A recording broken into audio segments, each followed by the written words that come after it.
Anda kembali di Apa Kata Dunia, pemirsa. Brazil pada Kamis 25 Februari menandai tonggak sejarah yang suram setahun sejak kasus virus corona pertama muncul.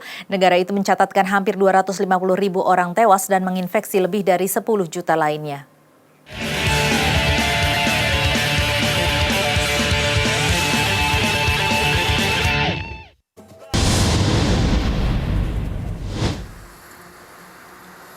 Menurut data statistik dari Kementerian Kesehatan Brazil, dalam beberapa pekan terakhir memiliki rata-rata jumlah kematian akibat COVID-19 sekitar 1.000 per hari. Serupa dengan jumlah kematian harian selama puncak pandemi negara itu pada akhir Juli 2020 lalu, meningkatkan kekhawatiran bahwa sudah terlambat untuk menahan virus di Brazil. Kasus COVID pertama Brazil tercatat di Sao Paulo, tetapi infeksi baru semakin banyak tercatat di pedalaman negara itu seperti Amazonas. Salah satu kota yang paling parah terkena dampak di Brazil adalah Manaus, di negara bagian Amazonas.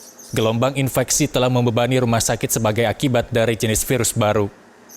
Pada satu titik di bulan Januari, bangsal perawatan intensif di sana begitu penuh sehingga banyak pasien diangkut ke negara bagian lain.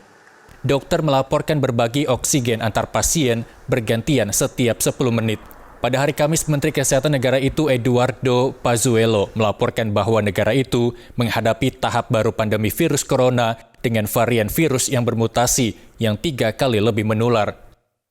Presiden Jair Bolsonaro yang telah membantah beratnya COVID-19 dan telah menyatakan dia tidak akan divaksinasi. Sebelumnya ia mengatakan dalam sebuah wawancara televisi, hanya ada sedikit yang dapat dia lakukan tentang pandemi ketika gelombang kedua dari virus corona baru merebak negara itu. Pazuello melaporkan bahwa pemerintah telah mendistribusikan antara 13 juta hingga 14 juta dosis vaksin dan berencana untuk menginokulasi setengah dari 210 juta penduduk negara itu pada pertengahan tahun.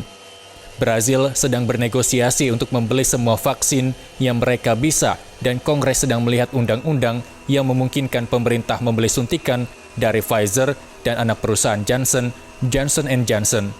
Dari Brazil, kontributor Nusantara TV melaporkan.